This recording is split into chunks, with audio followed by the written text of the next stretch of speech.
Assalamu alaikum. My name is Umar and today I'm going to recite a few ayahs of Surah Shura and translation.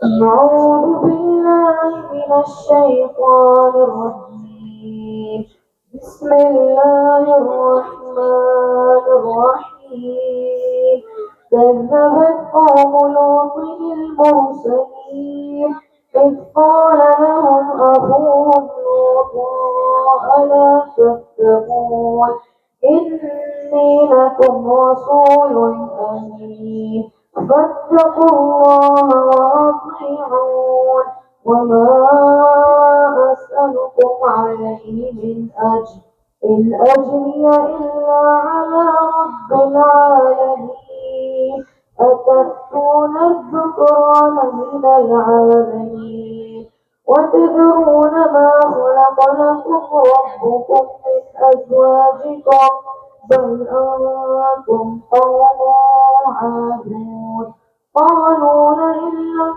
تنته يا لوط لتكونن من المخرجين قال إني لعملكم من القالين رب نجني وأهلي مما يعملون فنجيناه وأهله أجمعين إلا عجوزا في الغابرين ثم دمرنا الآخرين وأمطرنا عليهم مطرا فساء مطر المنذرين إن في ذلك لآية وما كان أكثرهم مؤمنين وإن ربك لهو العزيز الرحيم.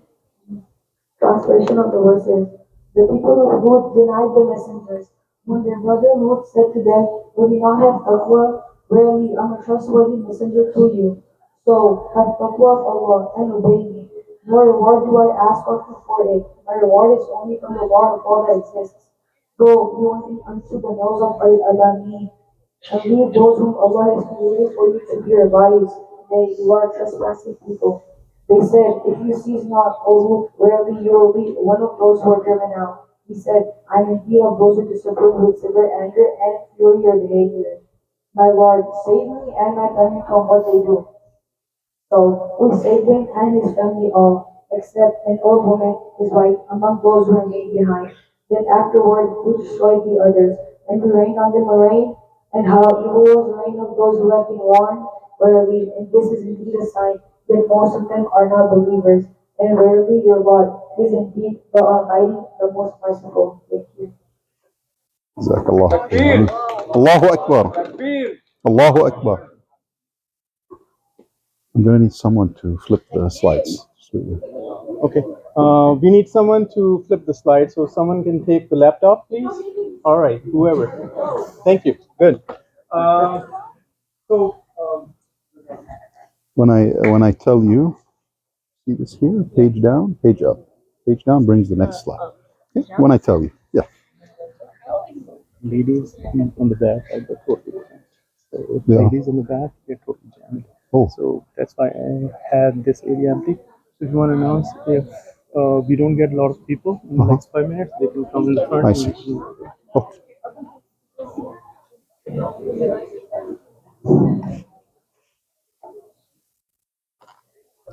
السلام عليكم ورحمة الله وبركاته.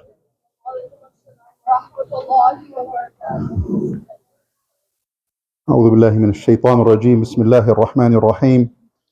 الحمد لله رب العالمين، والصلاة والسلام على سيد الخلق والمرسلين سيدنا ونبينا محمد وعلى آله وصحبه أجمعين.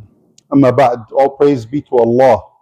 And I ask Allah subhanahu wa ta'ala to bless our Prophet and Messenger Muhammad sallallahu alayhi wa sallam. Just a little bit of seating arrangement problem. We're not sure how many more people are still going to come, but if this area becomes filled up, we're going to ask all our brothers sitting to my left to move over because the sisters are completely packed. Their area is completely full. There is no place for any new sisters to sit. So if more people come, we're going to have to move over so that the sisters can sit on that side there to my left. So just be aware of that. I may have to make an announcement. I'll wait for Brother Ahmed to give me the indication, inshallah. Today, first of all, thank you all for coming. This is clearly everyone is interested in this topic, and it is a hot topic of the day. It's a very sensitive topic. And so before I delve into the discussion, I have 3 points that I want to make before talking about the actual topic itself. The first point is that everything you're going to hear from me today is my responsibility. It is not the responsibility of the masjid. The masjid invited me to talk about this topic, but they did not dictate to me what to say, nor do they actually know what I'm going to say. They're going to hear it today for the first time. The authorities in the masjid, the board and whatnot, and we ask Allah subhanahu wa ta'ala to bless them and to give them strength and power. So everything you hear is my full responsibility. It is not the masjid's responsibility. That's the first thing. The second thing, do not ever misquote me. This is such a sensitive topic that there is a spectrum of people. Some will agree with what I say, some will not agree with what I say. And that's perfectly fine. But do not take what I say out of context or misquote me in any way. I will remember what I said. Okay, you can try to misquote me, but you're not going to fool me. Okay, I'm going to know what I said. So be careful. If you're out there trying to look for a got you moment and catch me saying one thing or another, fine, good for you. I mean, whatever. But you're not going to get away with it because I will respond. The corollary to that, if you have a problem with what I'm saying, that's perfectly fine. You can come and ask me and talk to me and argue with me even if you so wish. That is your right, and I'm always willing to listen, and I'm more wrong than I'm right. So I'm always willing to learn and be corrected if I make a mistake. If I make a mistake, it's my responsibility. If I say something correct, it is Allah's blessing. So if I say something wrong, please let me know. And the last point is, please, because I have a lot to say, don't ask questions in the middle of the presentation. We're going to leave time at the end to answer your question, because if we get into questions in the middle of the presentation, then I'll never be able to finish. And I have a lot of things that I really would like to share with you today. The last thing is, you are going to hear some things today that might be shocking, surprising. They may upset you. They may disgust you. Irrespective of how you feel about this topic, either way. So if you can't handle it, it's probably better that you quietly leave. Okay, I don't want to upset anybody.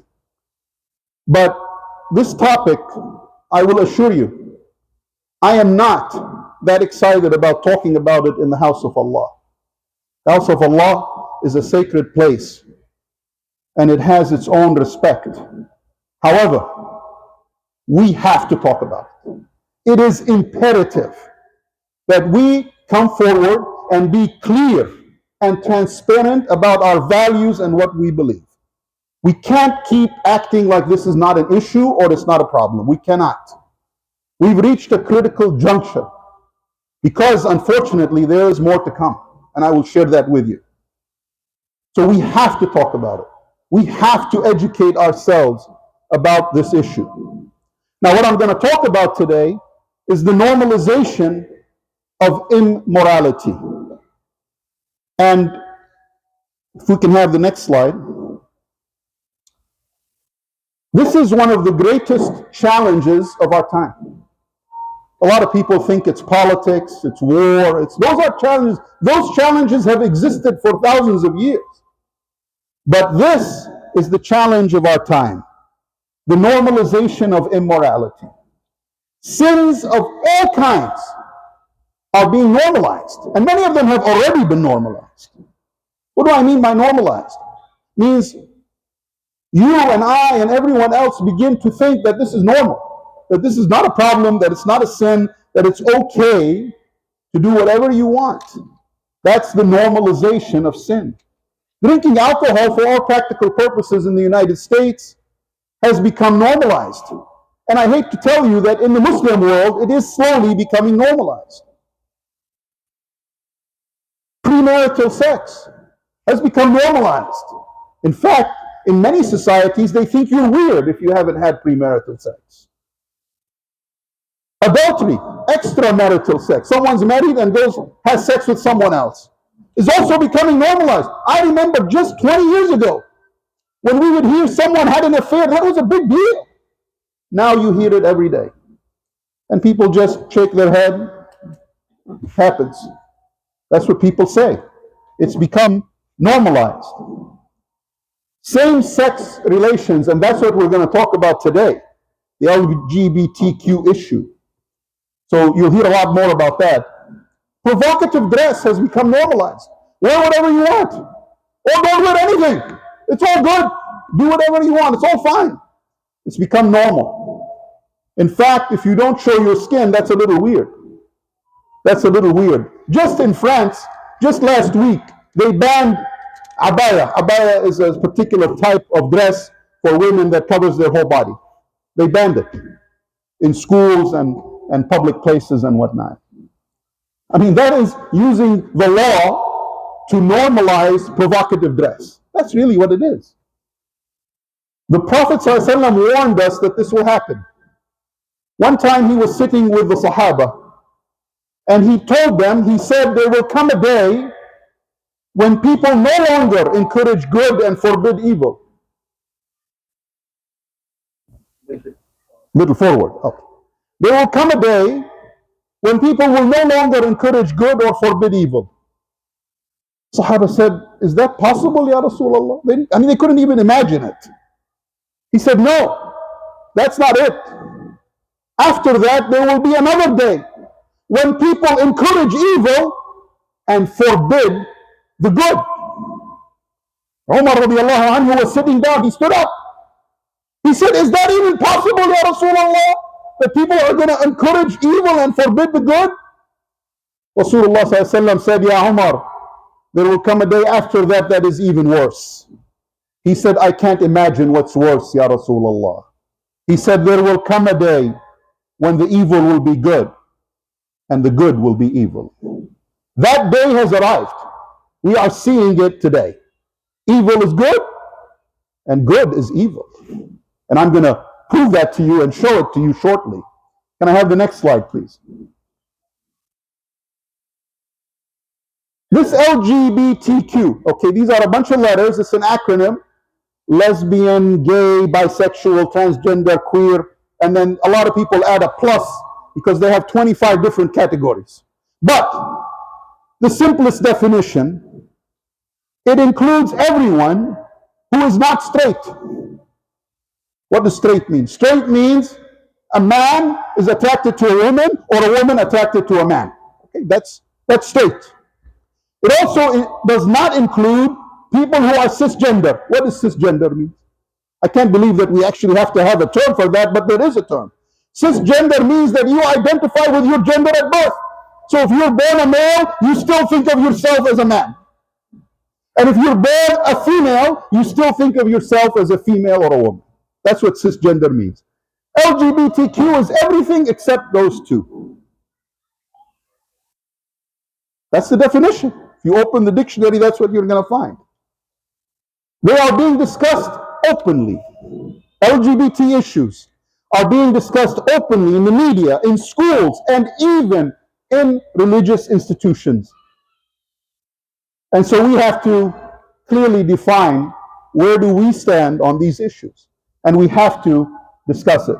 Let's go to the next slide, please.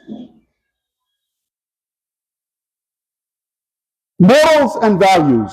These have become bad words. But for us, they are the core of what we believe in.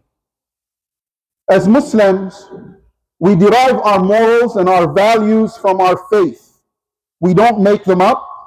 We don't change them. We go to the Quran, we go to the Sunnah, and we go to the ruling and advice of our scholars. That's where we get our morals. That's where we get our values. And even though the morals and values of Muslims may be different from people of other faiths, that difference should not allow anybody to deprive us of our rights to practice our morals and our values freely, and most importantly, proudly. Because what we believe in is not man-made. It is from Allah. And that is a critical point. At the same time, we respect that other people have other values. We know that. We live in a society composed of different faiths and different peoples, and we understand that they have different values and different morals, although we do not agree with them.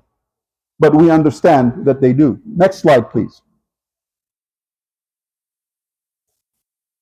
A word about hate and about violence, because I don't want anyone to misconstrue what I'm going to say today. We as Muslims do not hate anybody. Am I clear on that? We don't. Any person you don't like or don't agree with, if they become a Muslim tomorrow, they are our brother. We dislike ideas. We disagree with certain morals and values, but we don't hate anybody.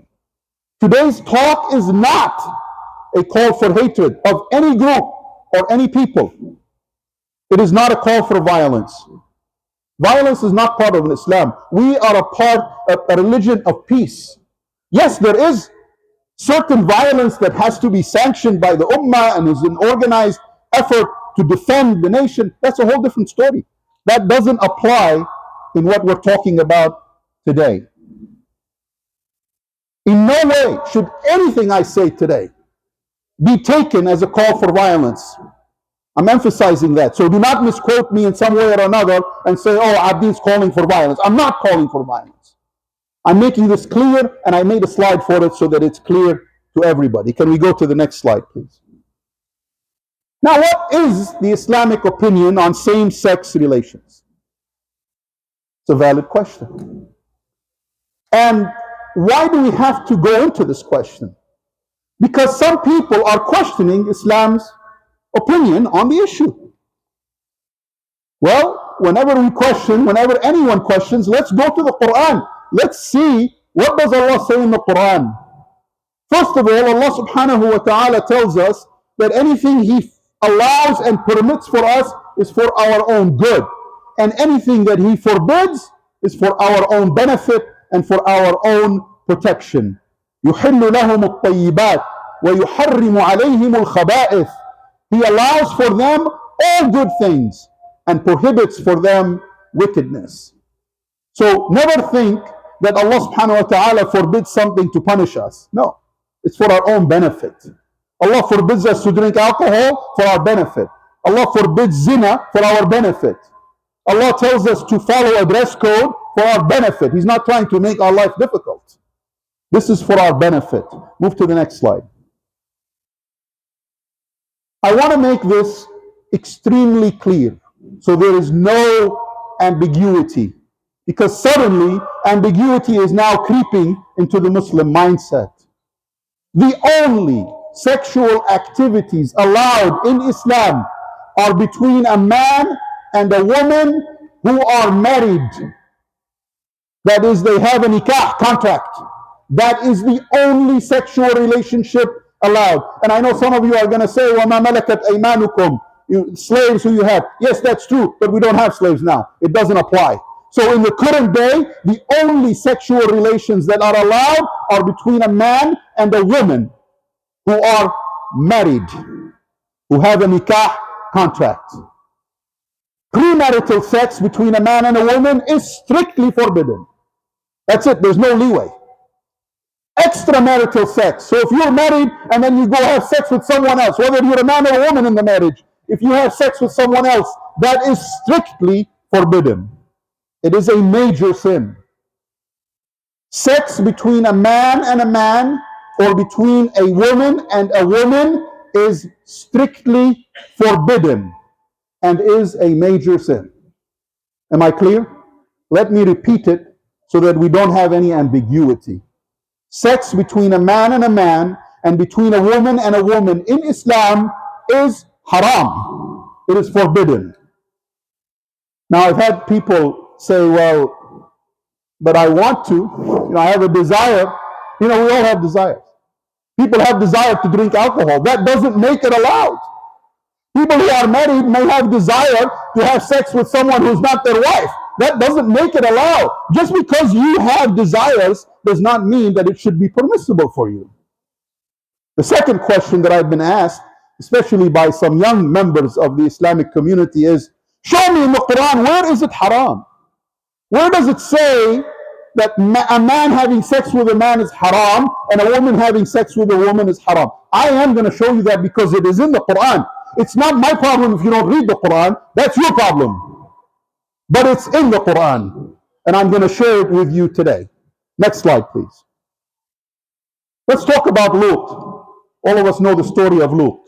Lut was a prophet of Allah. He was sent to his people. His people were men and women, and the men were married to women. But they would not have sexual relations with their wives. Instead, they would lust after other men, and they would attempt and have sex with other men. So Lot had a conversation with his people. وَلُوطًا إِذْ قَالَ لِقَوْمِهِ أَتَأْتُونَ الْفَاحِشَةَ مَا سَبَقَكُمْ بِهَا مِنْ أَحَدٍ مِنَ الْعَالَمِينَ. And Lut, he said to his people, do you commit a fahisha, a lewd act that no people anywhere have ever committed before you? These were the first people to engage in this kind of activity. He said, you're doing something no one has ever done before. إِنَّكُمْ لَتَأْتُونَ الرِّجَالَ شَهْوَةً مِّن دُونِ النِّسَاءِ بَلْ أَنْتُمْ قَوْمٌ مُسْرِفُونَ. You lust after men rather than women. You are an excessive people. You go beyond. The norm is for a man to have sex with a woman, but you went beyond that. You are men who want to now have sex with other men. وَمَا كَانَ جَوَابَ قَوْمِهِ إِلَّا أَنْ قَالُوا أَخْرِجُوهُمْ مِنْ قَرْيَتِكُمْ إِنَّهُمْ أُنَاسٌ يَتَطَهَّرُونَ. And his people's only answer was to say, expel them from your town. They are people who are pure. Remember this, expel them from your town. This is happening today.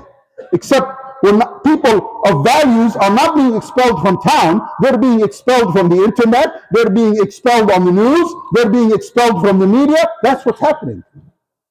The same concept hasn't changed in thousands of years. Next slide, please. Now you're thinking, okay, where does it say it's haram? I don't see the word haram. Where does it say haram? Let's go to the next slide. No, sorry, this slide is fine. You changed it. Jazakallah khair. This is in Surah Al-Shu'ara. أَتَأْتُونَ الذُّكْرَانَ مِنَ الْعَالَمِينَ وَتَذَرُونَ مَا خَلَقَ لَكُمْ رَبُّكُمْ مِنْ أَزْوَاجِكُمْ بَلْ أَنْتُمْ قَوْمٌ عَادُونَ قالوا لئن لم تنته يا لوط لتكونن من المخرجين قال إني لعملكم من القالين. You approach the males of the world and forsake the wives your Lord has created for you. Indeed, you are a transgressing people. So they're married, they have wives, they leave their wives and they go and seek to have a sexual relation with men. They said, what did they say? Unless you refrain, stop, don't talk about it anymore. That's what's happening today. O Lut, you will be expelled. Once again, in Surah Al-Shu'ara, the same concept. What was his answer? He said, I certainly deplore your actions. He didn't say, I hate you. He said, I deplore your actions. We're going to come back to that as well. I know you're still thinking, where does it say it's haram? The word haram does not appear in these ayat. Next slide. Now, Surah Al-A'raf is where the story of Lut is located, as well as Surah Al-Shu'ara. And this ayah I showed you on 2 slides ago, ayah number 80 in Surah Al-A'raf. Allah subhanahu wa ta'ala says, وَلُوطًا إِذْ قَالَ لِقَوْمِهِ أَتَأْتُونَ الْفَاحِشَةَ مَا سَبَقَكُمْ بِهَا مِنْ أَحَدٍ مِنَ الْعَالَمِينَ. And Lut, when he said to his people, do you commit the fahisha? That's the word that's used. Fahisha means an evil act or an immoral act that no one before you has ever committed. Now, in the same surah, in Surah Al-A'raf, in ayah number 33, Allah subhanahu wa ta'ala says, and this is the haram right here. Okay, so don't tell me the Quran doesn't say this is haram. قُلْ إِنَّمَا حَرَّمَ رَبِّيَ الْفَوَاحِشَ مَا ظَهَرَ مِنْهَا وَمَا بَطَنَ. Say, my Lord has forbidden, haram, harrama, the fahisha. You see the fahisha up there? And down here it is harrama. It's the same thing. The same exact word. Both open and secret. And sin. It's a sin. Okay? There's no doubt. Okay, so don't tell me the Quran doesn't say it's haram. The Quran does say it's haram. You just don't read the whole surah. Read the entire surah and connect the ayat together and it becomes very obvious. Yes, of course he says it's haram.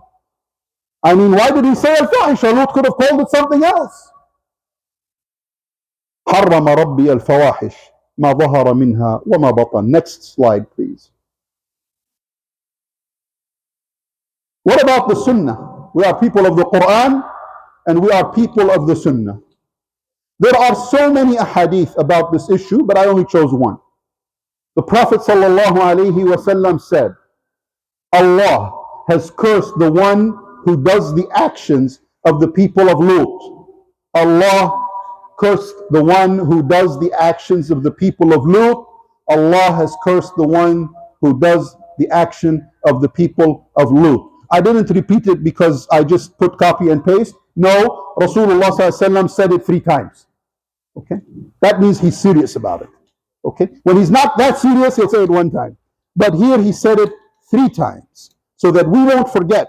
So that we will learn exactly what he's trying to tell us. Many other hadith, aside from this one, and I don't have time. Actually, I have a lot more to say to you. But there are many other hadith that have the same theme, the same idea. Now, what about the scholars?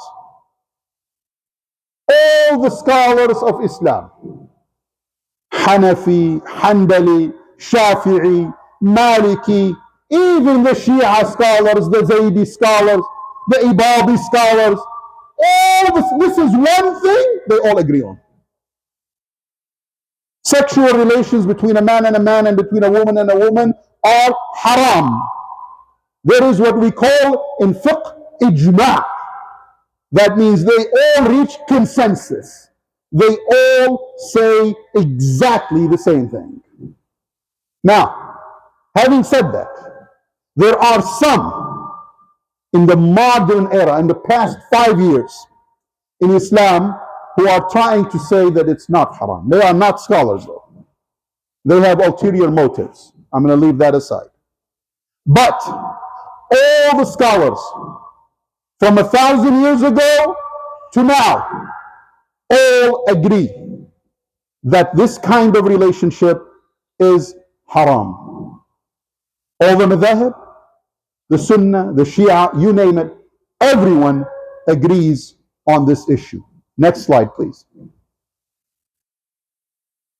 There is a punishment in Islam for same-sex acts. The vast majority of the scholars say that the punishment is the same as that of adultery. So it's the punishment if a man is married to a woman and one of them has a sex with someone else, they have a punishment and it's the same punishment. And it's a capital punishment. The punishment is stoning to death. That's the punishment. Except Imam Abu Hanifa. He's the only one who said no. The punishment is left to the judge. So the judge listens to the specifics of the case and then decides. And the reason he left that out is because he said that maybe someone's forced into something. So the judge has to look at the circumstance and then make the right judgment. as to how to treat it. Now, having said that, when people hear this, they say, oh, Islam is violent. Islam wants to kill people. Islam is bigoted against members of this community. No, no, no, wait a second. It's the same punishment that the straight people face if they commit adultery, if they commit a sin, a sexual sin. It's the same punishment. So there's no discrimination here. It's the same punishment. Having said that, how many times has this really been applied in real life? Throughout Islamic history, extremely rarely. Why? Because you have to have witnesses. You can't just say, oh, this guy is sleeping with men. No, you have to prove it. So it's extremely difficult to prove. So this rarely, if ever, was actually implemented. Islam does not ask us to put spy cameras in people's homes. Islam doesn't go knocking on your door and say, what are you doing inside your house? No, that's between you and Allah. Islam doesn't do that. Oh, are you committing a sin and we need to punish you? No, that's not what's being advocated at all in Islam. To add to it, right now there is no Islamically governed land.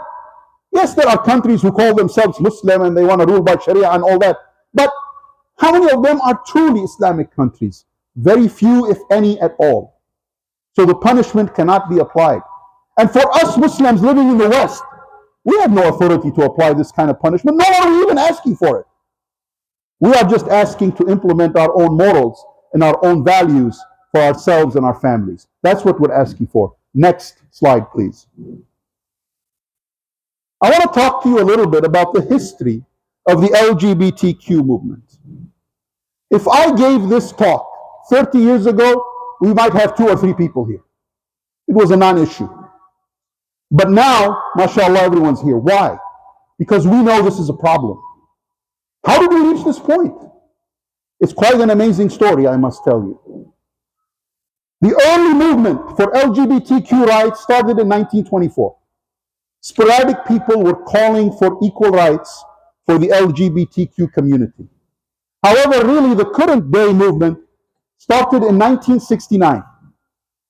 The mafia in 1969 owned a bar in New York City. It was called the Stonewall Inn. I'll show you a picture of it. This was a bar that did not have a license to sell alcoholic beverages. But the mafia made a lot of money because they advertised it as a safe place for members of the LGBTQ community to come and drink and have fun. So that's where they went. The police found out that this bar was selling. They didn't raid it because it was LGBTQ. They raided it because they were selling alcohol without a license. So they raided the bar and they took the employees and arrested them, and they threw away the alcohol and they arrested even some of the people who were in the bar. However, the gay community in New York and the people living in the area of the bar began to protest the police action because they viewed it as the police closing down a gay bar. And riots ensued for 5 days. There were hundreds of people in the street and they were rallying against the police. This was the starting point of the gay rights movement in 1969, 53 years ago, 54 years ago. Next slide, please. This is a picture of the bar. It still exists today in New York City. Next slide, please. Those riots led to the formation of organizations that were developed to defend LGBTQ rights. The most famous and the biggest organization is GLAAD and PFLAG. These are still in existence today. They have chapters here in Santa Clarita. They are still in operation and they aim to fiercely fight for LGBTQ rights. Other organizations followed, including GSA and QSA. Does anyone know what GSA stands for? Gay Straight Alliance. And QSA is Queer Straight Alliance. Quite brilliant. Gay Straight Alliance. These are organizations that formed in schools, They first formed in colleges, then in high schools, and now in middle schools, where straight students would ally with gay students to defend their rights. So when you go there, you talk to someone, you don't know if they're gay or straight. You don't know. They're an alliance. They're a mixture.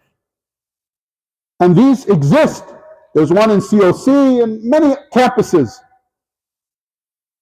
here in Santa Clarita and everywhere throughout the country.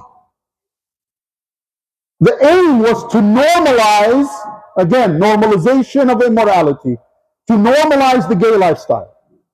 That was the goal. Next slide, please. And then this book was published.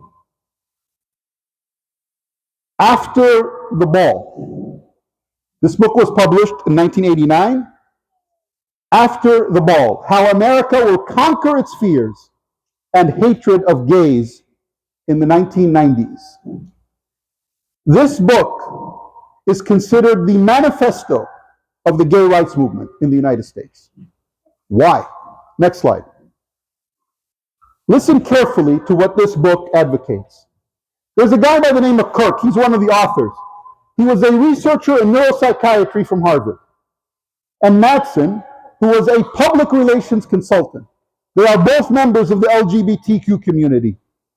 They wrote a book, and they argued that homosexuals must change their presentation to heterosexuals if real success is to be made. They called for homosexuals to repackage themselves as mainstream citizens demanding equal treatment, rather than promiscuous sexual minority. They proposed 6 points.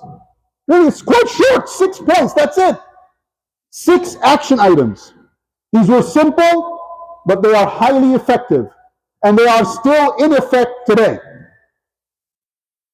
The movement then followed these items to the letter, and they continue to follow them today. Next slide. The first item, talk about homosexuality endlessly, over and over and over. Homosexuals are to talk incessantly about homosexuality in public. Open, frank talks makes gayness seem less furtive, alien, and sinful, and more above board. Talk and talk and talk. Have you seen that? When you go tonight, turn on your television for half an hour and see how many references or commercials or whatever will include some hint of homosexuality. It will be there. Guaranteed. Talk about it, talk about it, talk about it, and don't stop. The second item, portraying homosexuals as victims. Portray gays as victims of circumstance and depression, not as aggressive challengers. Gays must be portrayed as victims in need of protection, so that straights will be inclined to reflex and to adopt the role of the protector. Has that happened? Yes. Next slide, please. Item number 2 continued. In practical terms, this means that in gay commercials and other public presentation, conventional young people, middle-aged women, and older folks of all races would be featured, not to mention the parents and straight friends of gays. See how they're orchestrating how to present themselves. Number 3, the third of 6. Homosexuals advance their cause by arguing that they were born that way. They're born that way. How can you blame them for something they're born with? We argue that for all practical purposes, gays should be considered to have been born gay. Even though, this is not my words, this is the words of the author, even though sexual orientation for most humans seems to be the product of a complex interaction between innate disposition and environmental factors during childhood and early adolescence. To suggest in public that homosexuality might be chosen is to open the can of worms labeled moral choices and sin, and give the religious intransients a stick to beat us with. You see how all this is orchestrated? Very clearly. Next slide, please. Number 4, use talk to muddy the moral waters, undercut the rationalizations that justify religious bigotry, and jam some of its psychic rewards, expose inconsistency and hatred underlying anti-gay doctrines. See the strategy? Again, this is part of, you guys are crazy. That's what it really is. The idea is, this is also in the book, portray Christians, they were talking specifically about Christians, but it really applies to all of the major faiths, portray preachers and imams and rabbis who talk about this as being backward, as being crazy, outdated, unsophisticated, bigots, full of hate, make them look bad, basically. Is that happening today? Yes. It happens every single day. Number 5, make gays look good by identifying strategic historical figures as being hidden homosexuals. How do they suddenly know in 1990 about some historical figure from 1,000 years ago? Yet they try to convince everyone, oh, this guy was actually a gay. How do they know? All of a sudden that's been discovered? But that was purposeful and strategic. On the other hand, making victimizers look bad in the public eye. Madsen and Kirk suggested isolating conservative Christians by presenting them as hysterical, backward preachers, drooling with hate to a degree that looks both comical and deranged. And then number 6, establish nonprofit organizations that advance all of the above 5 causes, so that there will be a source of funding that's tax-free. Quite brilliant. Next slide. By the way, all of these have been implemented, and they continue to be implemented, and they will continue because it's been very successful. This manifesto has worked. Now, GLAD, which is an organization that supports the LGBTQ rights, they celebrated in 2019 a great success. You know what that success was? That 10% of all media characters, movies, TV shows, news anchors, are portrayed as gay. 10%. It's a lot. And they set a goal for the year 2020 to 2030. They set a goal. You know what that goal is? 20%. They want 20% of everyone in the media to be portrayed as gay. And just so you know, for reference, I'm not making this up, this is actual research, 7% of Americans identify as lesbian, gay, or bisexual. This was a Pew Research Center survey, very reliable, of 12,000 US adults. It was conducted in the summer of 2022. So it was conducted a year ago. 7%. But they want 20% of media characters to be portrayed as gay. Next slide, please. The Family Research Council is a Christian organization that publishes studies about this issue. And in the year 2020, a lady by the name of Kathy Roos published this report. It's a 60-page report, Sex Education in Public Schools, Sexualization of Children, and look at that last sentence, LGBTQ, or LGBT, she said, indoctrination. Indoctrination. This is online, it's free. It is extremely detailed, with references. She doesn't make anything up. Everything is in reference. Next slide, please. She comes to the conclusion that LGBTQ sexuality is presented as good, healthy, and equal in every way to heterosexuality. Next slide, please.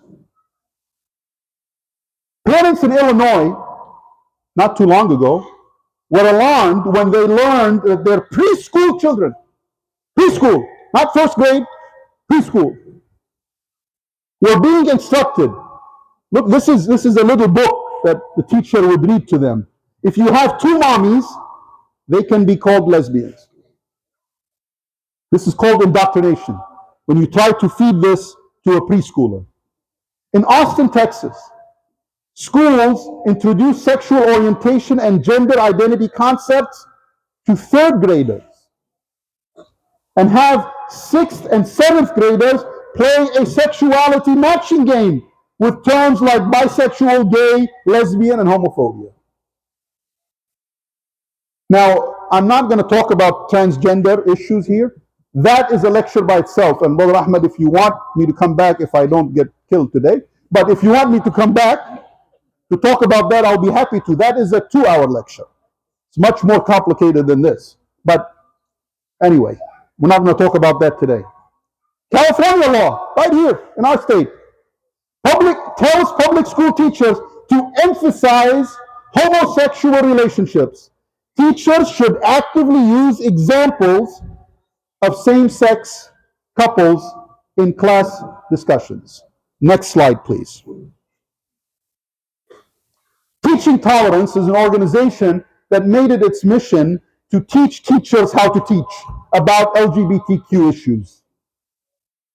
It instructs that history teachers should put a queer spin on nearly every major event in American history.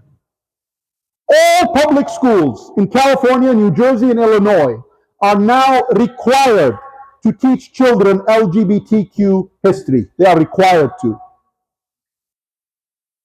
In Illinois, schools are not allowed to purchase a history textbook that fails to include LGBTQ history. In California, this was mandated in 2011. This has been going on for 12 years. Many of us don't even know that. Next slide, please. Oh, one more before next slide, sorry. Celebrating Pride Month and other days of importance to the LGBT community is now happening in schools all the time. In total, 15 celebrations of the LGBTQ movement are routinely celebrated in public schools. Love Day and Love Who You Want Day, they have all these different days being celebrated. Posters, signs, banners, people talking about it. Next slide, please. What can we do? We have to worry about our children. They are being indoctrinated. Don't think they're not. Many Muslim young children have come to me and said, what do you care? Why is this an issue? I gave a khutbah about this maybe 2-3 months ago. And they said, why do you care? Let them do what they want. No, I really don't care. Let them do what they want. But this is a different problem. This is not people. I don't care what they do in their own homes. That's not my job or your job to worry about. But when they start forcing it down our children, then we have to take a stand. Be involved. Know what your kids are being taught. Engage with teachers and principals and school officials. Be always respectful and professional. Like-minded parents should work together. And not just Muslim like-minded parents. There are Christian like-minded parents who also are concerned about this. There are Jewish parents who are concerned about this. There are Buddhist parents and Hindu parents who are concerned about this. Yes, we disagree with them on religion, but on this moral issue, we do agree. And we should work together to preserve our common moral understanding of the truth. Attend school board meetings. Voice your concerns. Speak up. But be prepared and research matters thoroughly. Don't go there being hot-headed and you don't know what you're talking about. No. Understand the issues that are being discussed and speak intelligently and with knowledge. Next slide, please. What else can we do? Private schooling. We don't have enough Islamic schools. We're very good at building masajid. Very good at it, very quickly. But building an Islamic school, we failed. We have failed to build affordable Islamic schooling where we can teach our children our morals and our values. We have failed. Another option we have is non-religious private schooling. That does exist. It's very expensive, but it is an option. Homeschooling is an option, but homeschooling takes effort. Okay, it's not a matter of just bringing the kid home and say, okay, study on your own. No, you actually have to teach them. There's a curriculum you got to go through. There is now something called hybrid homeschooling, where it's homeschooling, but then a bunch of people who are homeschooled also get together and hold certain events or even certain classes together. If you can't do any of this, at a minimum, gain some knowledge. understand what's going on, and set aside time to discuss sex education with your children. Islamic sex education. We have an extensive knowledge base of Islamic sex education. Detailed instructions from our faith on how we should conduct our sexual lives. What we can do and cannot do. What we should do and what we should not do, and how to do it and when to do it. We have detailed instructions. This isn't something we have to invent. It's already there. We just have to learn it and teach it to our kids. But more importantly, we have to live by example. Okay, we can't tell our kids no fornication and then we go have an affair. That doesn't work. You have to be true and sincere as well.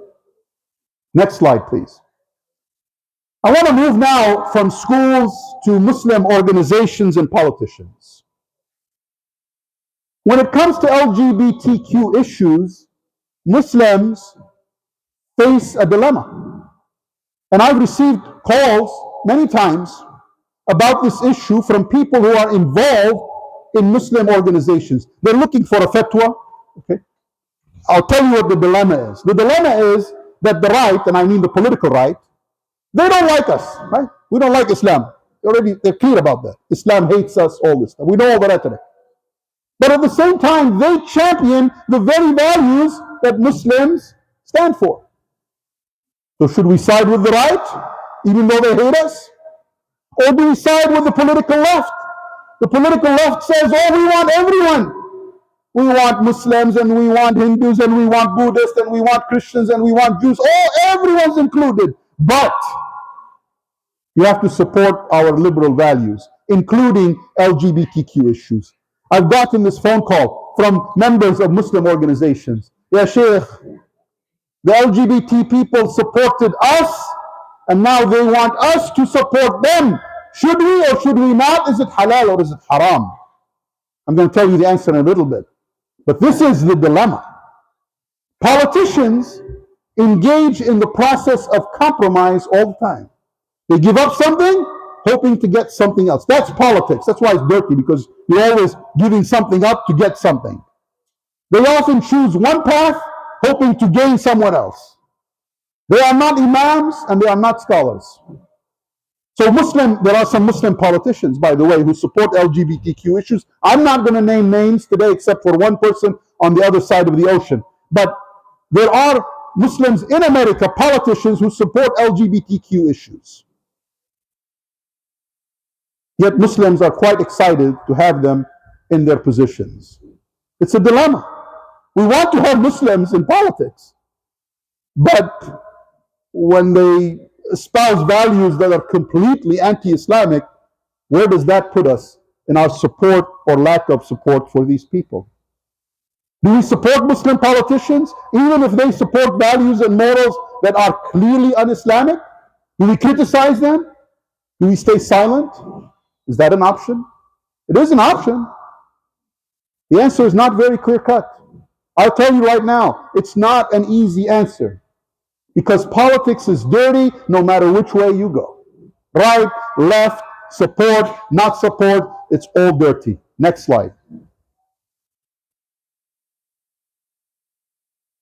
This is from an article written, so I'm naming this politician not because I want to smear him. These are not my words. This is actually an article written in a magazine in the UK, written by a Muslim. It said the tension between the two philosophies, which I just outlined above, has recently come to a head following an unprecedented development in Scotland.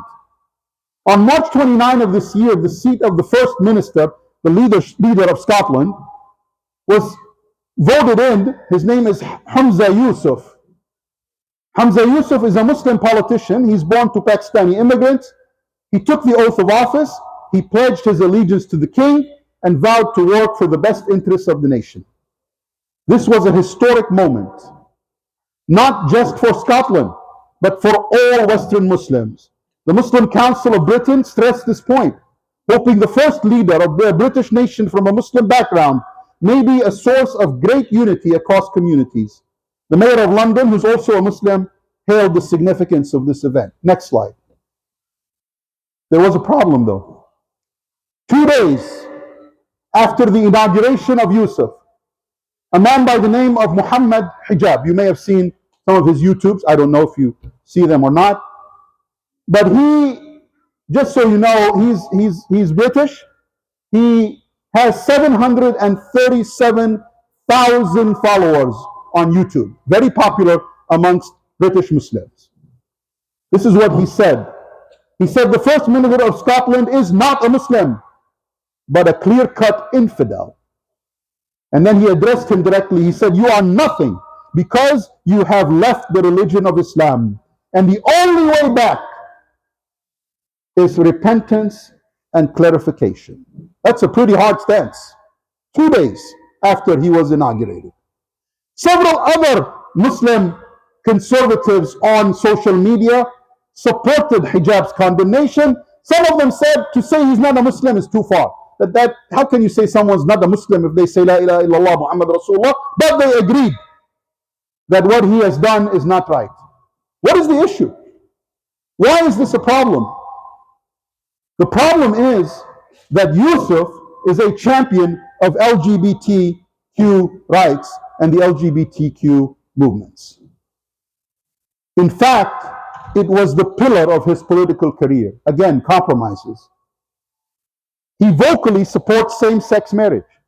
He vows to make legal gender transition easier. In his campaign, he promised that he would continue, and I quote, promoting and protecting the rights of LGBTQ plus people, even by embedding LGBTQ plus rights in an independent Scotland's constitution. This is going to keep happening. Okay, I'm sharing this story with you because this is not the first and it won't be the last. We are going to see this happen over and over and over. Next slide, please. What about religious institutions? We talked about school, we talked about politics. What about religious institutions? The majority of Christian denominations view homosexual behavior as a sin, and they do not approve same-sex marriages. But there are some exceptions, most notably the Episcopal Church and a few others. The Episcopal Church does sanction same-sex marriages, and even they have some reverends who they allow to be reverends, and they are homosexual. The majority of Jewish schools of thought approve same-sex marriage, except for Orthodox Judaism. Orthodox Judaism continues to forbid it and actively campaign against it. Now, what about Muslims? I told you about Christians. I told you about Jews. What about us? I told you the Muslim perspective, but there are some Muslims who disagree with what I just told you. And they've gone beyond simply disagreeing with the Quran and the Sunnah, but they've actually gone to taking action. And it started out many years ago with one so-called gay masjid. There are many of them today, not one, in many cities. I'm going to share with you some of the information. Next slide, please. This was one of the early ones, Masjid al-Rabia, it's in Chicago. This is from its website. Okay, I'm not making this up. I copied it and pasted it from their website. Masjid al-Rabia is a BIPOC-led, I don't know what that means exactly, doesn't matter, LGBTQ affirming and radically accessible Islamic community center in Chicago with a mission to provide spiritual support for marginalized Muslims with healing justice practice in mind. They did an interview with the founder of Al-Rabia Masjid. They have between 2 and 20 people attend their Friday prayer every week. Next slide. Anybody know who this man is? He is the first openly gay imam in the United States. He's in Washington, D.C. I told you these are popping up. He's in Washington, D.C. His name is Daya Abdullah. He even dresses like an imam. Don't be fooled by dress. Next slide, please. Berlin, Germany. A mosque flies the rainbow flag. This is the Pride Month flag that they put different colors. In Toronto, there is a gay masjid. In Paris, there is a gay masjid. In Cape Town, South Africa, there is a gay masjid. It's popping up more and more and more. Next slide. What is our problem? You may say, okay, so what? Let them open a masjid. What do we care?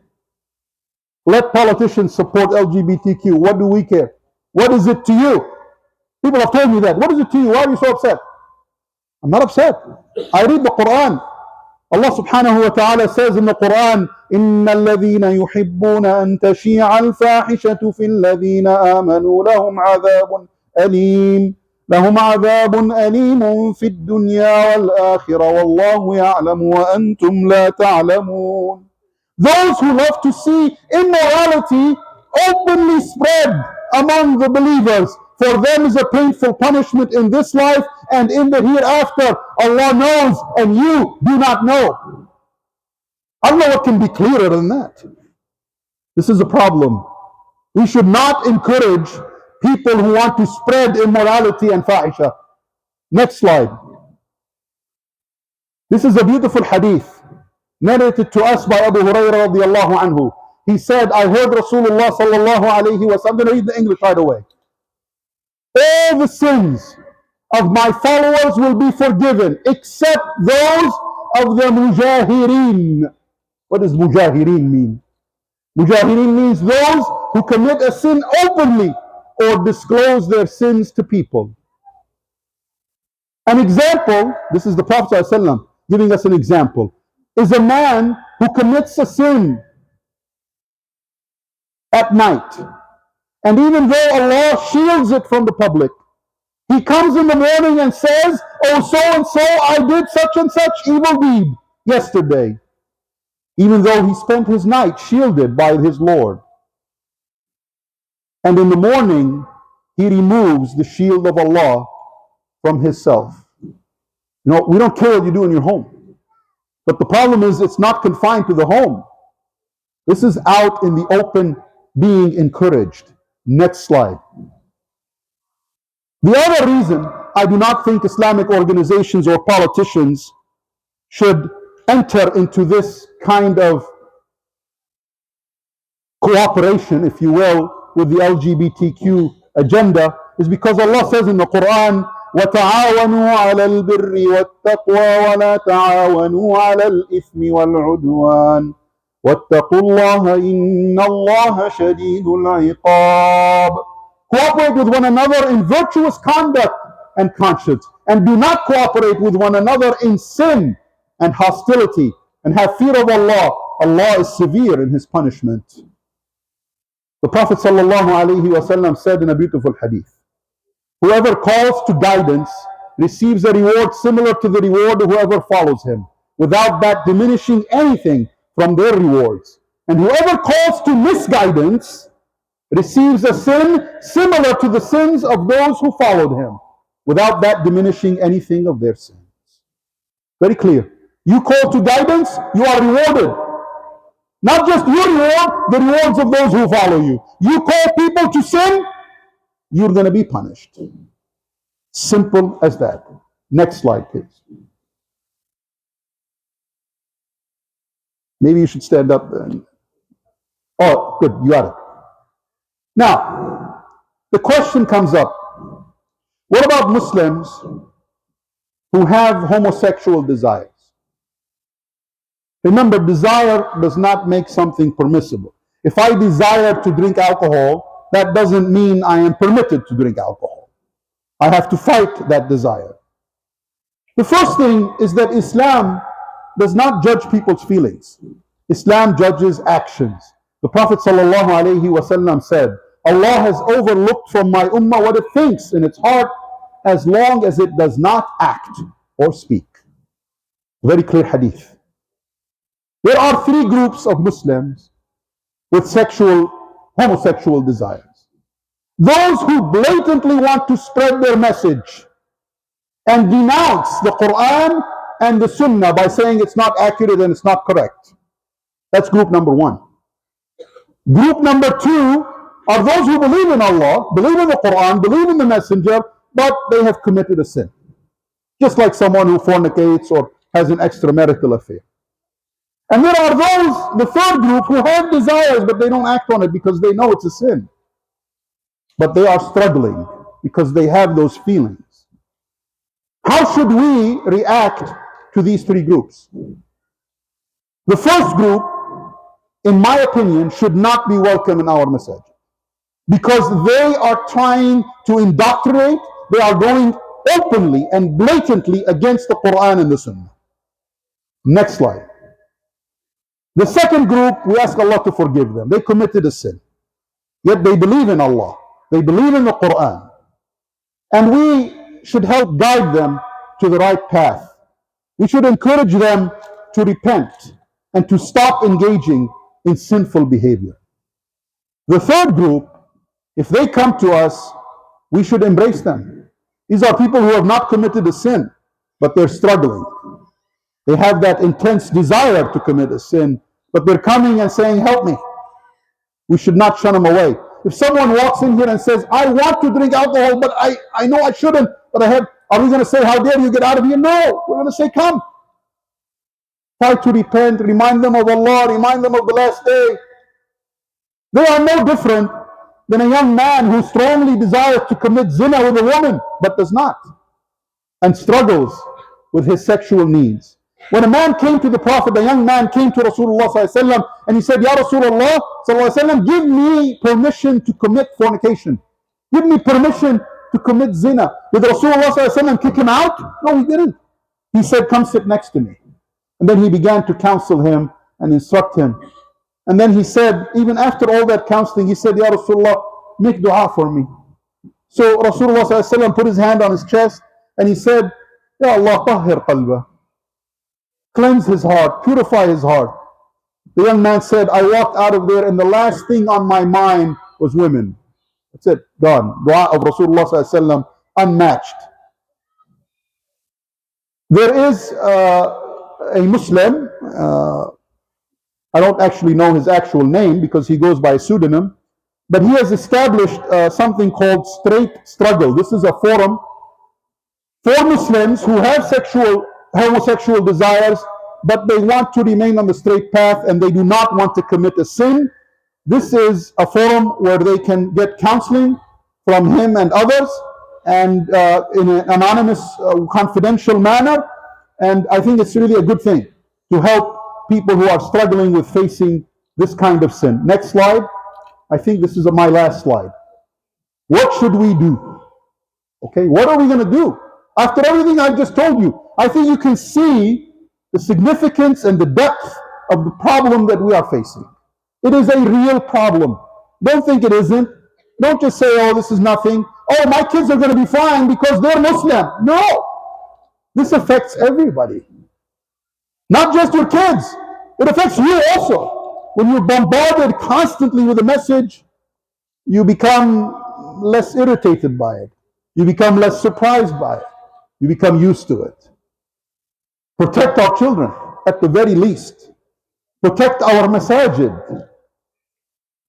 There are masajid, not here in Santa Clarita, but that I know of because I talked to some of the other imams, where two men walked in and said, we want you to do nikah.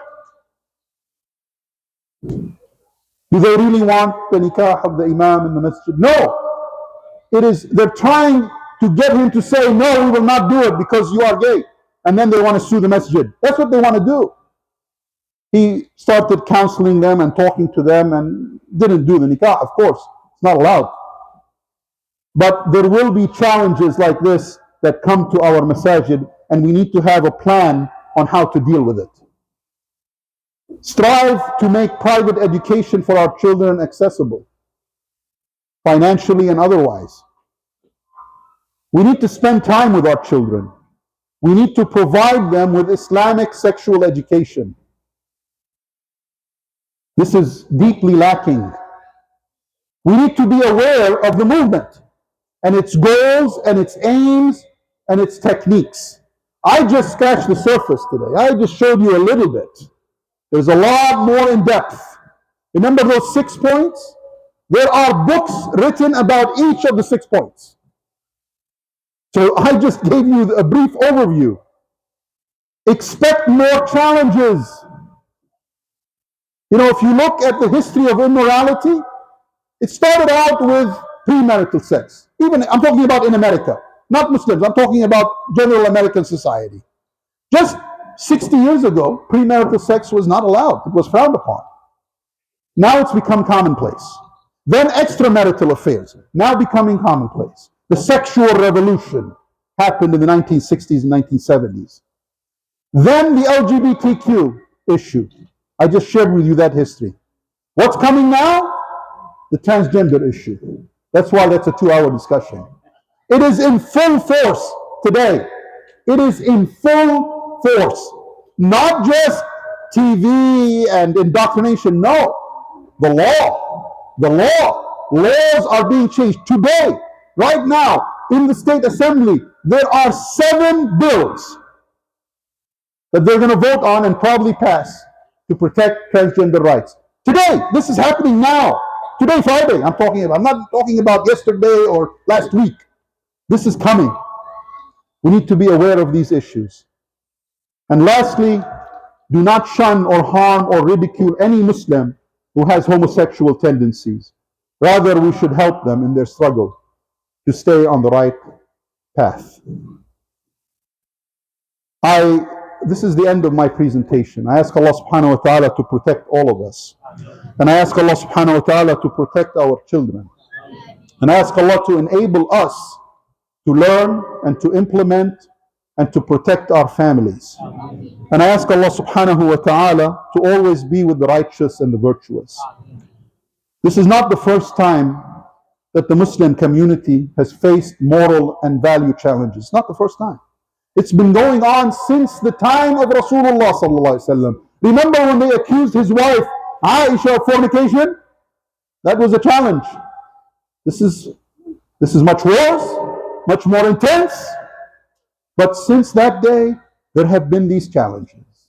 Drinking, marijuana, drugs. We haven't talked about drugs. That's a whole other issue. It's going to be normal. It's going to be accepted. It's on its path. These challenges are not going to end. We can't hide. We can't act like there's no problem. There is a problem. We just have to learn how to deal with it, and we have to unite, more importantly. It saddens me that we quibble about really, I hate to say this word because it's not appropriate, but about stupid things. When we have major problems happening in our communities. Not just us, by the way.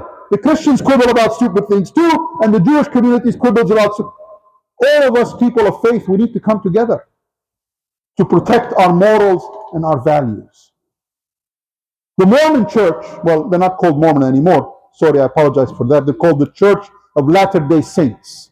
They have a university in Utah. It's called Brigham Young University. It is a private university. And just 1 month ago, they have a code of conduct for their students. They have a moral code, an honor, they call it honor code. How to dress, how to act. And they talk in that code about sexual relations. And they say that expressions of sexuality between men and women on campus are not allowed. Not allowed. They took a very bold move 1 month ago, on August 18, so a month and 4 days ago. You know what that bold move was? They added one sentence to the honor code. The one sentence was, same-sex displays of affection on the university are not allowed. Period. One sentence. That's all they added. And now they are taking heat for it. GLAAD and many other organizations are filing lawsuits or writing in the newspapers in Utah. I mean, it's endless. But they stuck by their guns. Just last week they said, this is our moral code, and that's what we're going to have. And nobody can stop us. That's called unity. That's what we are lacking. Think about those things. As we go home tonight and we spend time with our children, think about those issues. Think about how you are going to tackle them in your own home and how you're going to deal with them, because they're not going to go away. أقول قولي هذا وأستغفر الله. I appreciate you listening. I'm sure you've developed some burning questions throughout the speech, and I appreciate that you followed my rule of not interrupting to ask questions, because otherwise we would be here till about 11 p.m. But if you have questions now, I'd like to entertain them in the next 10, 15 minutes, and I will do my best to answer them. I don't have all the answers, but I'll try my best. So, who has a question? I don't know. I'll let you moderate. Let me test this. Can you hear? Can you hear me? Okay, good. So I will pass on the mic. I'll first pass on to boys, and then we'll pass it to girls. Assalamu alaikum. So Walaikum what salam. political stance are we supposed to take on this? Are we supposed to side with the political stance that does not agree with Muslims but shows Islamic values? Or should we go to the side that accepts Muslims but does not show values? Yeah. Are you asking for my personal opinion or Islam's opinion? Islam. Islam's opinion is very simple. We side with what's right, and we do not side with what's wrong. So if people hate us, we really don't want to deal with them. But if there's an issue that we have common ground with, we're willing to work with them on that issue.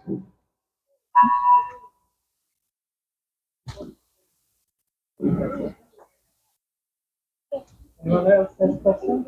And if you want, I'll give you my opinion. I know you didn't ask for it, but I'll give you my opinion. I do not think we should side with hypocrisy. I think you understand what I'm saying, right? Yes, sir. Recently, Canada, there's a big protest organized in Canada by a Muslim brother who was joined by people of all faiths, and it was supposed to be like a million-man protest.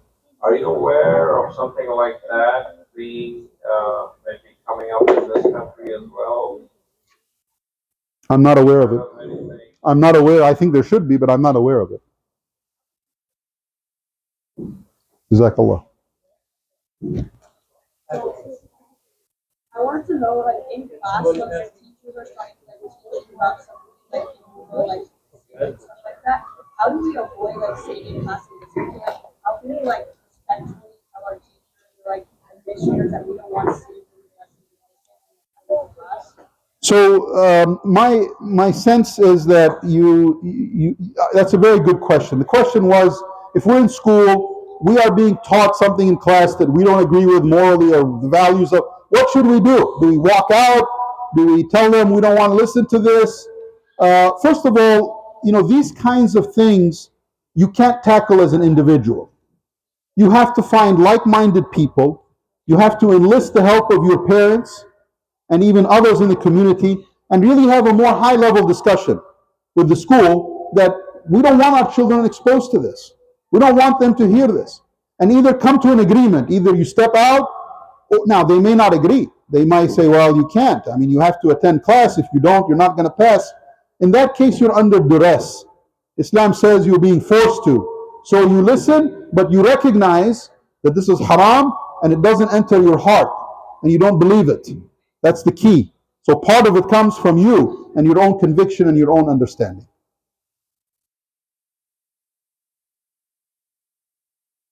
So we have Dr. Amjad over here. He wants to share some statistics.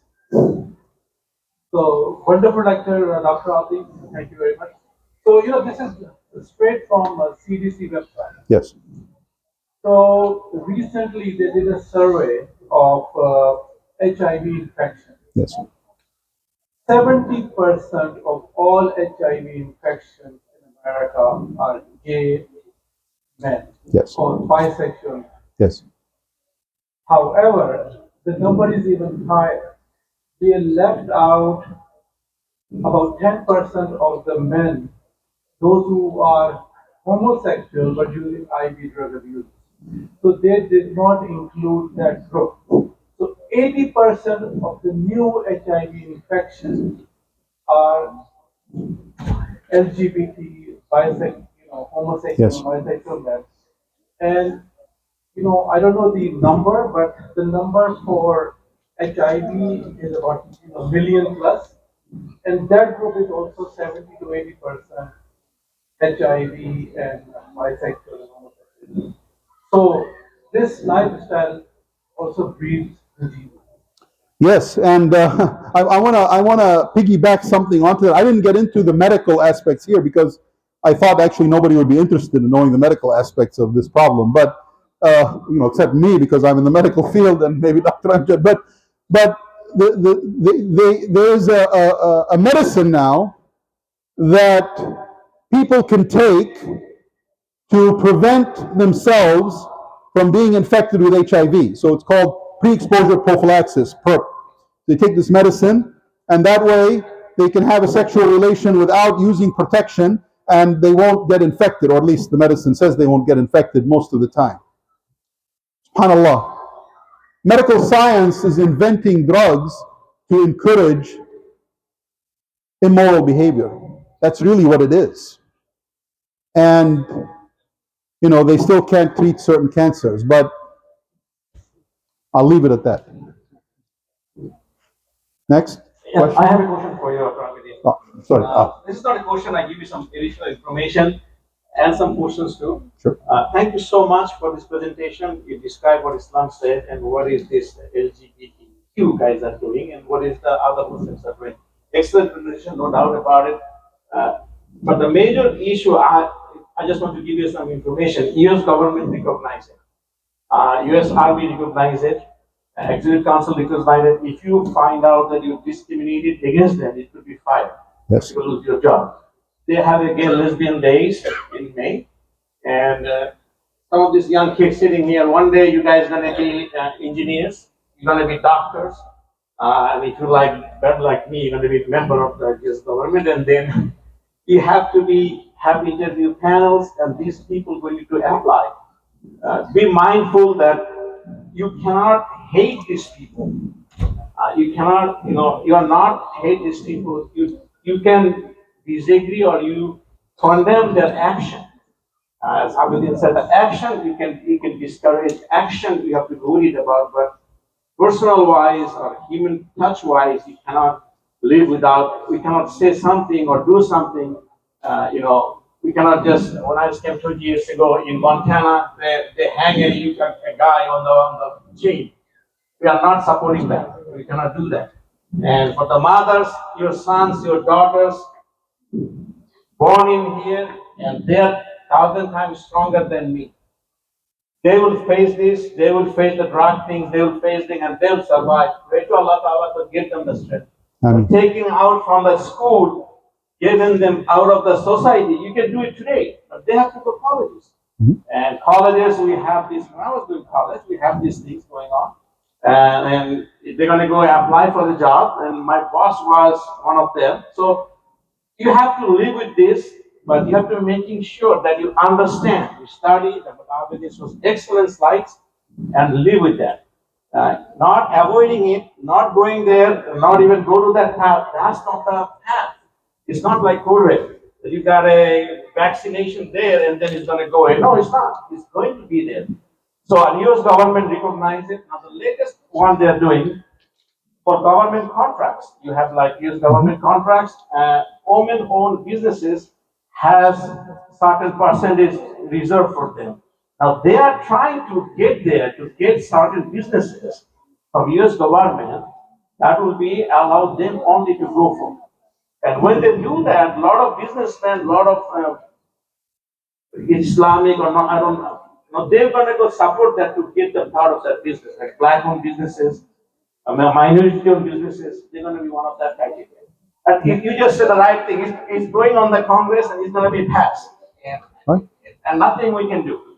So hope that helps. Well, to add to this, there's something very important here that we have to say. In no way does Islam say that members of the LGBTQ community don't have civil rights. Not at all. I mean, we don't say that people who drink alcohol should be deprived of their civil rights. They can buy and sell and work for the government and be in the military like anyone else. We're not saying that people who commit adultery should not have civil rights. No, everyone should have civil rights. We are saying this is a sin. And it shouldn't be advertised and it shouldn't be shoved down our throat. That's all we're saying. And our moral stance is that it is haram. But we're not saying that they don't have civil rights. Not at all. Not at all. We want our civil rights. And they have civil rights too. They can go to restaurants, they can go seek health care, they can apply for jobs and contracts and whatever. No one is depriving anyone of their civil rights. That's not what we're advocating for in any way. Islam doesn't advocate for that. In fact, Islam advocates to treat everyone the same. Even if someone's a non-believer living amongst us, they have rights too. And historically, Muslim nations gave everyone rights. Christians, Jews, and even non-Muslims. They were allowed to buy and sell and participate in the market and go visit a doctor and apply for government assistance and whatnot. That's really part and parcel of Islam. I have a quick question. So inshallah, we'll finish in next 7 minutes. We have 3 questions. I'll hand it over there, and brother Jim. My question. After you go home today, we want to remember these things, and we want to know some of the best practices as Muslims on these topics, how to call this as a sin, and making sure that civil rights, we have nothing against civil rights of LGBT community. So is there anything, Brother Abdul, you can share with me so I can share with the community? All of us, we want to empower our kids and our next generation to be on the right side, and just to make sure that we are not on a wrong footstep at all. Yeah. I shared with you a lot of the Quran that discusses that this issue is haram, and I made that very clear. But what we didn't discuss was what is halal. Allah subhanahu wa ta'ala says, we created you from a man and a woman. Many times in the Quran, not once. It's throughout the Quran. That's how Allah created us. That is the norm. That's the norm. The norm has become unknown. We need to actually remind ourselves and teach ourselves of what the norm is.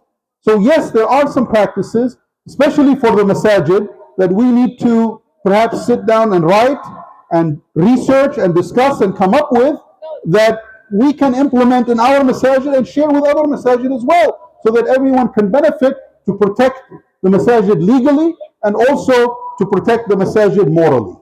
Jazakallah khair. We'll inshallah confer on that in the future. Alaikum assalam wa rahmatullah. Yeah. I have Jazakallah khair for beautiful presentation. I have 2 short questions. One is medical related, the other is policy related. So I asked a friend, Dr. Mustafa in Bay Area, and he was a physician, and then he studied psychology at age 62. So I had a long discussion with him, and then he said, I asked him about the root cause of, I used to work in the lab. So at that time in late 80s, there were people who came to present to us, and they claimed that it is genetic. So I asked Dr. Mustafa, say, what is his opinion, how does he understand it? So what he told me is about trauma. He believes it's mostly trauma. There is no basis for genetics. So I would like to get your understanding, you being a physician. And related question is about how are these people presenting to the policymaker, and including some of the highest officials like Barack Obama, for example, he was sold to it and then propagated it. Right? So in policy decision, they have to consider facts and truth. So how do they believe in this story? And only 7% of people, how are they overcoming like the opinion of Muslims, Christians, Jews? Majority maybe above 70% of people. What is guiding them, and how are they winning these policy decisions? It's not U.S. It's all over the world now. some of the countries are going to be coerced Yep. to form these policies. They are being already, yes. Jazakallah khair. Great, both are great questions. First of all, the medical question. So I actually quoted to you Kirk and Madsen, what they actually think. The ones who propagated the manifesto. They say, you tell everyone we're born that way, even though we know that's not the case. They themselves say that. Until this day, medical science has not been able to prove one way or the other. Medical science has solved some pretty complex problems, including bringing a vaccine in less than a year for a new disease. Yet it can't figure it out yet, one way or another. That speaks volumes.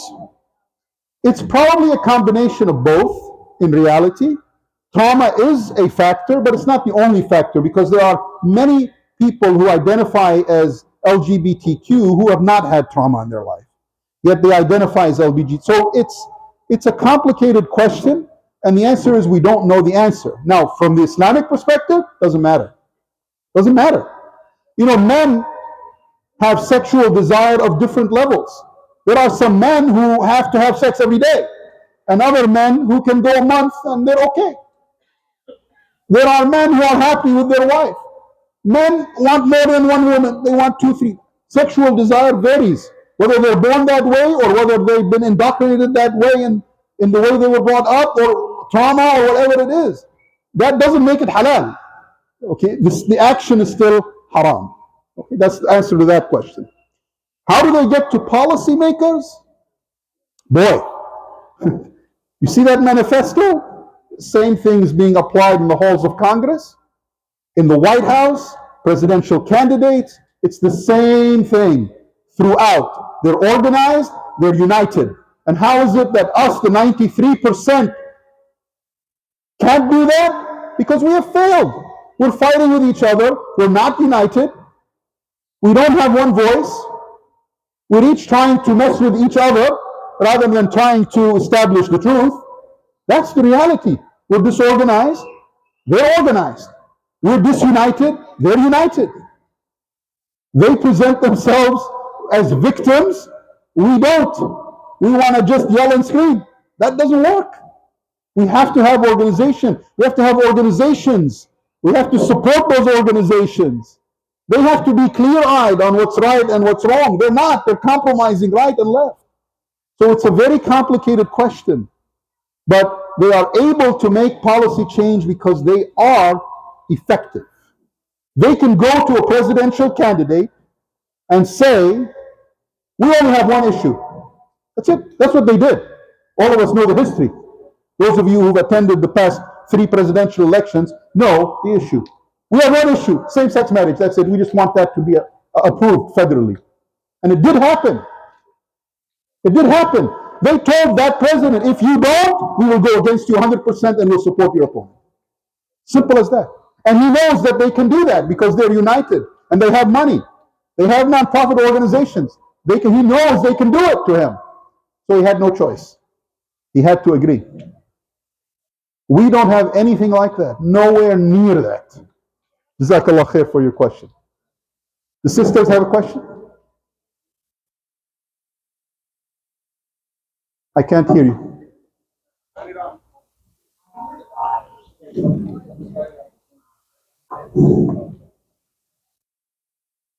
Hello?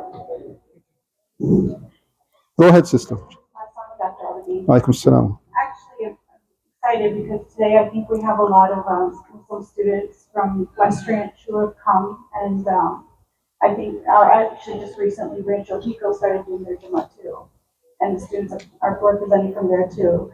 I think the question I have is that in order to get these Jummahs on campus, the administration had to be approached with, us asking, can you be open-minded and can you support our Muslim students to be who they are in these environments?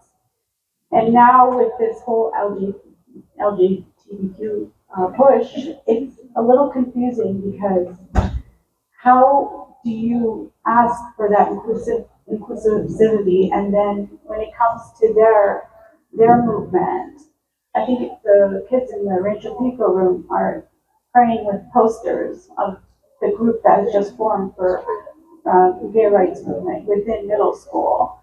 And in that room, they're praying, but you can't say anything at the same time. So Yeah. you want to be respectful of them, but it's almost as though they have become a race. So if you're against them, you're now racist. Mhm. And how do you approach the school when you yourself had to make this push with them being open-minded towards you and now they're being open-minded towards them? Yes. Jazakallah khair, that's a loaded political question, but also a religious one. So I'll answer the religious part and then I'll try to answer the political part. So, first of all, we don't ask anyone who enters the masjid whether they drink alcohol or not. We don't ask anyone who enters the masjid whether they are committing adultery or not. Everyone's welcome in the masjid. Friday prayer, people walk in here, they pray. We don't ask them any questions. We don't have someone at the door saying, what sins are you committing? We don't do that. So the answer is Jum'ah prayer inclusive? Yes, it's inclusive. Anyone can walk in. We don't ask them what they do, what kind of lifestyle they live. We don't ask any of that. We don't go put a camera in their home and see what they're doing. That's not who we are as Muslims. Salah is for everybody. Anyone can come. Even people who commit sins are allowed to come and participate in any salah. They are welcome. And we hope that that will lead them to repentance. So the religious question is, we are inclusive by nature. That's by our rules. Okay, and you can tell them that. We don't ask people their sexual orientation at the door. The Friday prayer in the school is open to anyone who wishes to attend. Even if Christians want to come and attend, let them come and attend. It's open. It's not just for Muslims, it's for everybody. So that's the inclusivity. Now, the question of praying in a room where you have GSA posters and LGBTQ rights posters, that issue is you're under duress. You don't have a lot of options. They give you this room. Do you not do the salah at all? The answer is no, you do it. But the only thing that we cannot have directly in our sight during the time of salah are idols or crosses. We can't have a cross. The Prophet ﷺ specifically told us, you can't pray facing a cross. You can't pray facing an idol. You can't. We don't do that. But these other things, we can't rip them off the wall. I mean, we can't do that. We're under duress. We have no choice.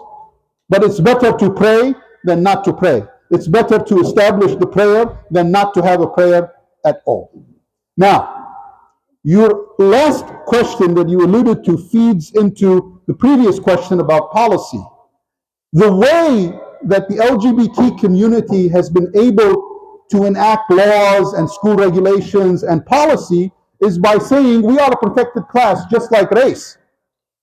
Just like race, like black, Hispanic, Asian, that we are a race and we should be, but it's not the same, okay? They want you to believe it's the same, but it's not the same. Race, I can know by looking at you, but your sexual orientation, I can't. So they're not the same. Sexual actions are private. How can you say that it's the same as race, which someone cannot change? Which someone is the way they look. You see them, you know they're black. You see them, you know they're white. You see them, you know they're Arab. You see them, you know they're Asian. You know. I mean, that they can't get rid of that. But sexual orientation is not apparent. It's not something people don't wear a shirt that say I'm gay. No. So it's not a protected class as they want it to be. But remember that item number 4, muddy the waters. That's what they're doing. They're muddying the waters. They're saying we are a protected class. You have to enact laws and regulations to protect us the same way you protect race, the same way you protect national origin, and so forth and so on. That's what's happening. And it's working. It's working. I hope that answers your question, partially at least. Any other questions?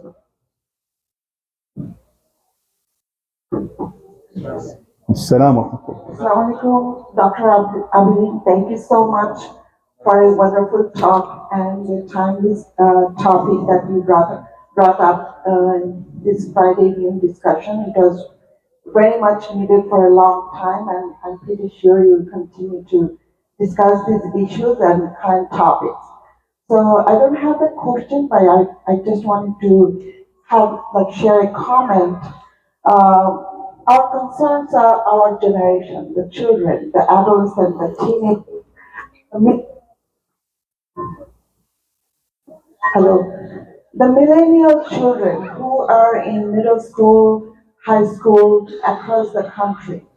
So the Western society, the North America, European countries and societies, mostly driven by the adult brain, politicians, policymakers, lawmakers, Supreme Court here in United States, religious society, community, school board, everyone is not, I see that probably we have a huge disconnect. And this disconnect is causing the problem that no one really cares about the generation, the future generation, the millennial children. So we are in the midst of a problem. The problem did not start today. Problem was incubating and growing up, and now it amplified, and now we are thinking and we are concerned. Yes. But how can we really talk to our children and have the discussion? What are the right for them? What are the right way to really move their life when they're starting their puberty, having the question of self-identity, who I am, where do I belong, who do I hang out with, and what is my sexual identity or gender identity. And it is a huge socio, biological, environmental, intertwined, complex dynamics that shape a child to be an adult. And everyone has that responsibility. The medical field, political field, policymakers, society, the home environment, and we cannot undermine each one's responsibility. These children are suffering, they are suffering silently and alone. Lot happening in school that we don't really know. Not only the LGBTQ issues, their identity crisis issue, where they belong. Where they belong is matters. And the drugs and alcohol epidemic. And but we cannot really separate one issue from another. Science has a lot of responsibilities, and nobody's really paying attention to this future generation who, before they start their life, is already thinking with a lot of different problems. Whoever can be successful, great, but a lot of kids are really struggling and ending their life immaturely. Thank you so much. Jazakallah khair. I think you said it well. We have a problem. It's a challenge, and it hasn't ended, and it will not end. And I will add to that that I think it's going to get worse and more complex. And you are right. We do have to pay attention to the young generation. Sexual identity or gender identity and transgenderism is a whole other topic. And I do have specific recommendations, but that would be another hour of discussion. So I can't give it to you in 2 seconds, but that maybe we can have another lecture about that someday. It's up to the leadership here. But we should address that issue. I think it's quite an important issue, and you're right. It is happening. Our children are facing it in school, and many of them are not sure how to deal with it. And so we have to bring our faith to them, and we have to teach them right from wrong. Now, thank you very much. I think that will be our last question because we have to pray Isha, and we have to eat after that, right? I think so. And then we have to eat after that, inshallah. You're interested. If you're still hungry after this.